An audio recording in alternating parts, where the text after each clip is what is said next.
لما تسمعي نقد اولا لازم تشوفي مين اللي بيقول لك. دي مهمه قوي. يعني انا دايما والدتي بتقول حكايه، تقول لك قبل ما تسمع كلمه لازم تشوف مين اللي بيقول الكلمه دي. هل هو اولا مؤهل يقول كده؟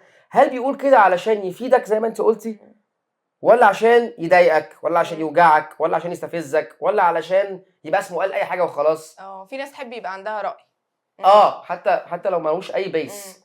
فانت اولا لما تسمعي حاجه وتفهمي ان هي لا اوكي الراجل ده مش عايز يأذيني، مش بيقول لي حاجه تضايقني، مش مغرض، الراجل ده بيقول حاجه that makes sense. لازم برضه تعرفي، لانه زي ما قلت لك ان انت في ناس نزل ايدك مش عارف ايه، ماشي اشتغلت على ده واشتغلت على بادي لانجوج، بس في الاخر بقت شريف برضه، بس شريف منمق او شريف كنترولد، شريف بشرطه يعني فاهم، شريف بيتا. تمام. ايوه مش انه غيرت ان انا ما